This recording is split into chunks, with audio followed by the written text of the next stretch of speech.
नमस्कार, स्वागत है आपका इस बुलेटिन में। आपके साथ मैं हूं दीपाली त्रिपाठी। खबरों की शुरुआत करें विस्तार से। उससे पहले संक्षेप में एक नजर इस वक्त की खास खबरों पर। हैदराबाद में ब्लास्ट के बाद आगरा भी हाई अलर्ट पर, संवेदनशील जगह हाई सिक्योरिटी जोन में तब्दील। एतमादुद्दौला से करीब 1.5 महीने पहले अगवा युवती को पुलिस ने किया बरामद। मुंबई ले जाकर बेचने की फिराक में थे अपहरणकर्ता। और एतमादुद्दौला में मामूली विवाद बदला बवाल में, जमकर चली चाकू छुरियां, कई लोग घायल।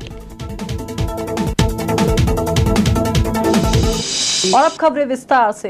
हैदराबाद में बम ब्लास्ट के बाद शहर में भी हाई अलर्ट घोषित कर दिया गया है। पुलिस चेकिंग अभियान चलाने के साथ साथ हर संदिग्ध व्यक्ति और वस्तु पर नजर जमाए हुए है। ऐतिहासिक स्थलों, ताज महोत्सव, सभी रेलवे स्टेशनों और बस अड्डों के साथ भीड़ भाड़ वाले स्थानों को हाई सिक्योरिटी जोन बना दिया गया है। एसएसपी द्वारा शहरवासियों को किसी भी अफवाह पर ध्यान न देने के लिए भी अपील की गई है। हैदराबाद में हुए बॉम्ब ब्लास्ट के बाद सभी खुफिया एजेंसियां तो सक्रिय हुई ही हैं। जगह जगह हाई अलर्ट घोषित कर दिया गया है। इसी क्रम में बात अगर आगरा की जाए तो यहाँ भी हाई अलर्ट घोषित है और पुलिस लगातार सघन चेकिंग अभियान चला रही है। हैदराबाद में बम धमाके की जानकारी मिलते ही ताज महोत्सव के आयोजन को हाई सिक्योरिटी जोन में तब्दील कर दिया गया है और अधिकारी खुद पूरी स्थिति पर नजर रखे हुए हैं। शिल्पग्राम परिसर पहुंचे एसएसपी सुभाष चंद्र दुबे ने शहर वासियों से अपील की है कि वो किसी भी तरह की अफवाहों पर कतई ध्यान न दें। बहुत व्यापक सुरक्षा प्रबंध किए गए हैं। आप लोग जानते हैं अभी यहाँ शिल्पग्राम में ताज महोत्सव चल रहा है, उसको लेकर के डीएम साहब और हमने पहले ही सिक्योरिटी के बारे में काफ़ी पूर्वाभ्यास किया था। हम लोग अभी शिल्पग्राम को भी घूम करके एक बार जायजा ले चुके हैं। सिक्योरिटी पहले से ज़्यादा टाइट कर दी गई है। इसके साथ ही शहर के जो प्रमुख ऐतिहासिक धरोहरें हैं या इनके अलावा रेलवे स्टेशन, बस स्टॉप या महत्वपूर्ण संवेदनशील स्थल है, सब जगह एंटी सबार्डिनेट चेकिंग चल रही है। हैदराबाद में हुए धमाके के बाद शहर के सभी रेलवे स्टेशन, बस स्टैंड और ऐतिहासिक स्थानों पर पुलिस की पैनी नजर बनी हुई है। पुलिस तो लगातार चेकिंग कर ही रही है। खुफिया एजेंसियां हर संदिग्ध पर पैनी नजर बनाए हुए हैं। बहरहाल जो भी हो, शहर में हर ओर सुरक्षा के पुख्ता इंतजाम किए जाने का दावा किया जा रहा है ताकि इस तरह का कोई हादसा शहर में न हो। करीब 1.5 महीने पूर्व एतमादुद्दौला क्षेत्र से अगवा की गई युवती को बसई क्षेत्र से बरामद कर लिया गया है। युवती का आरोप है कि अपहरणकर्ता उसको बेचने के लिए मुंबई ले जाने की फिराक में थे। पुलिस फिलहाल मामले की जांच कर रही है। उसने 1.5 माह तक अपनों से दूर रहने का और बंधक बनाए जाने का दंश झेला, तो उसके परिजनों ने भी उसके बिना दुखों को सहन किया। पुलिस में गुहार लगाई लेकिन काम न आई। क्षेत्रीय पार्षद और पड़ोसियों के सहयोग से आखिर उसको अपहरणकर्ताओं के चंगुल से मुक्ति मिली। 9 जनवरी को घर से पानी भरने को निकली काल्पनिक रेखा नाम की युवती को बसई निवासी विपिन व राजा ने मुंह पर रुमाल डालकर अगवा कर लिया था। रेखा को बसई के एक मकान में बंधक बनाकर रखा गया था। रेखा के परिजनों ने उसकी गुमशुदगी को थाना एतमादुद्दौला में दर्ज करवाया था, पर पुलिस द्वारा उसका पता नहीं लगाया जा सका। पड़ोस में रहने वाली सुनीता नामक महिला और क्षेत्रीय पार्षद उमेश यादव को सूचना मिली कि रेखा बसई के एक मकान में कैद है। उसके बाद परिजनों द्वारा क्षेत्रीय लोगों के सहयोग से बसई पहुंचकर रेखा को मुक्त करवाया गया।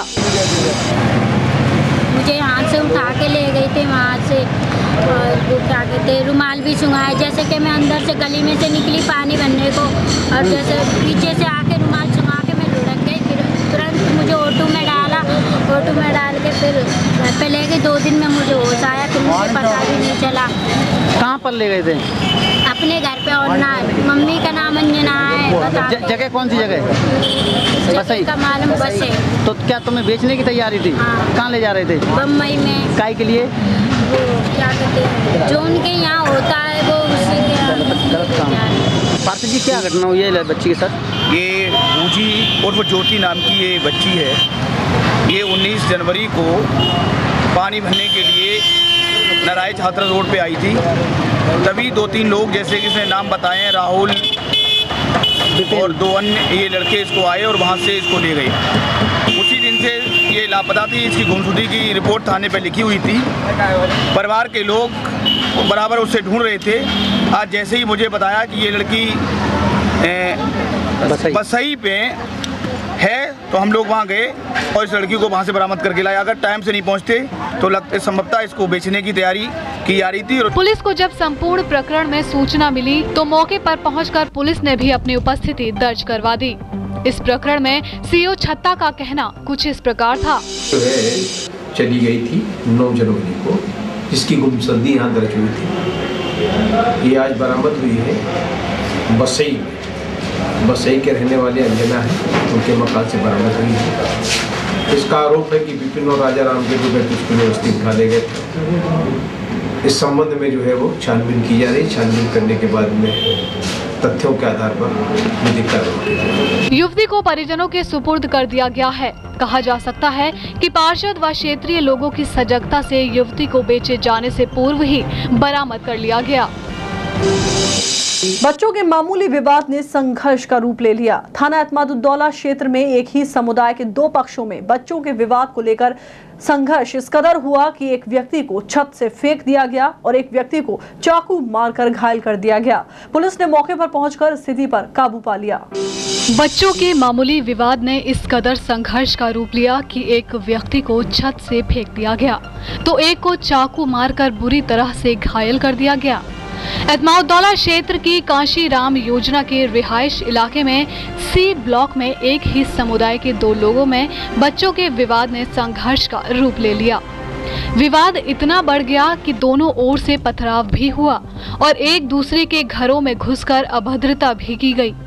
जहां एक पक्ष के आदिल को छत से फेंककर गंभीर रूप से घायल कर दिया गया तो वहीं दूसरे पक्ष के नदीम को संघर्ष में चाकू से चोटें आई हैं। उन्होंने लट्ठे लेके आ गए, 8-10 लड़के थे और औरतों को मारपीट करी, हमारे संग में मारपीट करी, हमें ज्यादा मारा है। चौकी मंडी समझ उनके सामने मेरे भाइयों को मारा, मगर वो खड़े खड़े देखते रहे। मेरे भाई के क्या हाल थे, मेरे भाई को कुछ हो गया। पैसे लेके किसने छोड़ा था? 3,000 रुपए लिए। पथराव व संघर्ष की सूचना पर मौके पर एतमादुद्दौला थाने का फोर्स भी पहुंच गया और स्थिति को संभाला। पुलिस द्वारा दोषियों के खिलाफ कार्यवाही किए जाने की बात कही जा रही है। सैलानियों की सुविधा का जिम्मा संभाल रहा एएसआई लगातार व्यवस्थाओं को बढ़िया बनाने का काम करता रहता है। इसी कड़ी में पूर्वी गेट पर विभाग द्वारा पर्यटकों के लिए रेलिंग्स लगवाने के साथ फुटपाथ बनवाने का काम भी करवाया जा रहा है। आज महल के पूर्वी गेट पर बड़ी तादाद में सैलानियों की आवाजाही बनी रहती है। साथ ही वीआईपी और वीवीआईपी का आगमन अधिकांशतः इसी प्रवेश द्वार पर होता है, जिससे यहाँ की व्यवस्था अक्सर चरमराती हुई दिखाई पड़ती है। साथ ही अधिक संख्या में प्रमुख अवसरों पर जब सैलानियों की संख्या बढ़ती है तो प्रवेश और चेकिंग को लगने वाली लाइनें काफी लंबी हो जाती हैं। ऊपर से आवागमन को बनाई गई सड़क पर सैलानी खड़े होने को मजबूर होते हैं, जिससे हर वक्त हादसे का डर बना रहता है। इसी को ध्यान में रखते हुए पुरातत्व विभाग ने पूर्वी गेट पर खड़े होने के लिए फुटपाथ का निर्माण कराने का फैसला लिया था, जिस पर काम जोरों से कराया जा रहा है। साथ ही कतार में खड़े होने के लिए लगाई गई रेलिंग्स को लगाने के लिए भी मुख्य गेट के समीप तेजी से काम कराया गया। चूँकि शुक्रवार को बंदी होने के कारण विभाग इस जरूरी काम को तत्काल निपटाना चाहता है। बाकी शेष बचे हुए काम विभाग जल्द निपटाने की बात कह रहा है। बड़े राजस्व का हिस्सा देने वाला ये स्मारक आज भी कई कार्यों की बाट जो रहा है। जरूरत है इसके सही संरक्षण की, जिसमें सारे विभागों की महत्वपूर्ण भूमिका है, जिसका निर्वहन सभी को हर हाल में करना होगा। सुभाष पार्क की बेरुखी को पुराने इतिहास के साथ सजाया और संवारा जाएगा। आगरा विकास प्राधिकरण पार्क में वो सभी सुविधाएं करवाने जा रहा है जो कि शहरवासियों की जरूरत है। इसके अलावा बच्चों के लिए बड़ा एक्वेरियम लगवाने की कवायद भी की जा रही है। शहर की मुख्य धारा से जुड़े और अपनी हरियाली के लिए फेमस सुभाष पार्क की पुरानी रंगत को दोबारा लाने के प्रयास में लगे आगरा विकास प्राधिकरण के उपाध्यक्ष अजय चौहान सुभाष पार्क को एक नया लुक देने की कसरत में जुट गए हैं। इसके लिए उन्होंने सुभाष पार्क में कई सुविधाओं को अमली जामा पहनाने के लिए विशेष बैठक की। पार्क में एक ओर जहां बच्चों के लिए विशेष झूले लगवाए जाएंगे, वहीं दूसरी ओर पार्क की सुंदरता बढ़ाने के लिए एक्वेरियम को भी लगाया जाएगा। जिससे पार्क में आने वाले सैलानी और बच्चे रंग बिरंगी मछलियों का भी अवलोकन कर सके। आगरा विकास प्राधिकरण यानी कि एडी के उपाध्यक्ष अजय चौहान का कहना है कि उजाड़ पड़े सुभाष पार्क को अच्छा बनाने की कोशिश की जा रही है, जिसमें पार्क में झूले और फिश एक्वेरियम को भी लगवाया जाएगा। जो करेंगे वहाँ बेंचेस वगैरह खराब है उनको ठीक करेंगे, वहाँ जितनी भी लाइट उसको अंडरग्राउंड कर देंगे, एक महिला शौचालय अलग से वहाँ स्थापित किया जाएगा। प्लस वहाँ जो घास है कुछ जगह नहीं है, कुछ पाथवे टूट गया उसको ठीक कराया जाएगा, तो उसको भी ऐसे एक मेजर मेंटेनेंस में लेके उसको अच्छा बनाया जाएगा। उसमें फिर लोगों का भी सहयोग लिया जाएगा, जिससे मेंटेन एक बार हम कर दें उसके बाद लोग भी उसको खुद अपने इंटरेस्ट से उसको अच्छे से देखते रहें। इसके अलावा वहाँ जो झूले हैं काफ़ी पुराने, उनको एक प्ले स्टेशन वहाँ रखवा के उसको शहर के पार्कों को सुंदर बनाने की मुहिम में आगरा विकास प्राधिकरण सुभाष पार्क की सुंदरता के लिए प्रयासरत है, जिसके पहले चरण में सुभाष पार्क की कायाकल्प की जाएगी। तो बुलेटिन में खबरों का सिलसिला आगे भी लगातार जारी रखेंगे, लेकिन फिलहाल रुकना होगा एक छोटे से ब्रेक के लिए। तंत्र मंत्र के बादशाह, जाने माने भारत के सर्वश्रेष्ठ बाबा शाहजहां शाह बंगाली, मिलेगा हर समस्या का समाधान सिर्फ 11 घंटों में गारंटी के साथ। पहले तो मेरा व्यापार ठीक ठाक चल रहा था, मगर पिछले 1 साल से इतना घाटा लगा, मेरा मकान दुकान फैक्ट्री सब बिकने की नौबत आ गई। तब मैं बाबा से मिला, चमत्कार ही कहूँगा, 2 महीने के अंदर काया पलट हो गई और आज मेरा व्यापार पहले से बहुत बेहतर है। मेरा अफेयर एक लड़के के साथ था जो मेरे ऑफिस में ही था। हम शादी करना चाहते थे पर उनके घर वाले मान नहीं रहे थे। मैं बाबा जी की शरण में आई, 1 महीने में ही उनके घर वाले मान भी गए और हमारी शादी भी हो गई। मेहनत और ईमानदारी के बावजूद पिछले 3 सालों से मैं एक ही पोस्ट पर काम कर रहा था। फिर मैं बाबा से मिला और झट से मेरा प्रमोशन हो गया। आज मैं सेल्स मैनेजर हूँ। मेरी बेटी की शादी के लिए बहुत से रिश्ते आते थे, पर कोई न कोई अड़चन पड़ जाती थी। इसी वजह से मेरा पूरा परिवार बहुत परेशान था। बाबा की दुआओं से आज मेरी बेटी एक बड़े घर की बहू बनी। भटको चाहे जहां, काम होगा सिर्फ यहाँ। गृह कलेश, कर्ज मुक्ति, प्रेम विवाह, जादू टोना, पति पत्नी में अनबन, सौतन या दुश्मन से छुटकारा, विदेश यात्रा में रुकावट, संतान प्राप्ति, फिल्मों में प्रवेश और कोर्ट कचहरी जैसी समस्याओं का समाधान। कैसी भी हो समस्या, एक बार अवश्य मिले। बाबा शाहजहां शाह बंगाली। अभी फोन करें 8881 30 3736 और 9760 90 2316। बाबा शाहजहां शाह बंगाली।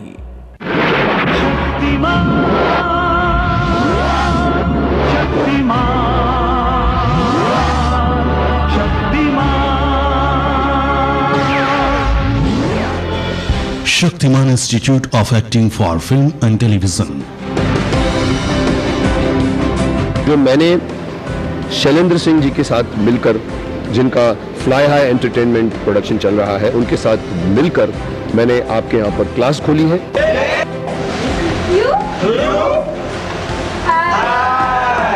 अब आपको मुंबई आने की जरूरत नहीं है एक्टिंग सीखने के लिए। आप अपने ही शहर यानी कि आगरा में बेहतरीन एक्टिंग सीख सकते हैं। कुआं प्यासा के पास खुद चलकर आया। ज्वाइन कीजिए हमारे institute, Shaktimaan institute of acting for film and television. और ये इंस्टीट्यूट उन्होंने आप ही के आगरावासी mister Shailendra Singh of fly high entertainment के साथ खोला है, Shaktimaan institute of acting for film और टेलीविजन में।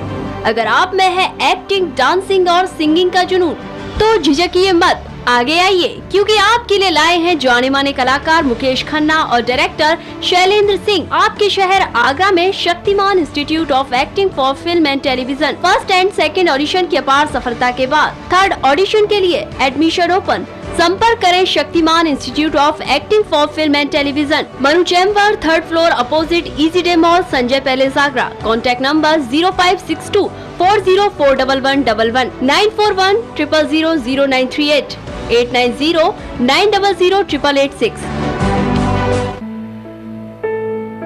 इमरजेंसी संबंधित सभी समस्याओं के लिए Yashwant nursing home, minimal access surgery, trauma services, cardiac surgery, neuro surgery, critical care unit और अन्य ऑपरेशन की सेवाएं उपलब्ध। सीटी स्कैन, अल्ट्रासाउंड और एक्सरे की सुविधा भी उपलब्ध। Yashwant nursing home, new Agra, Agra.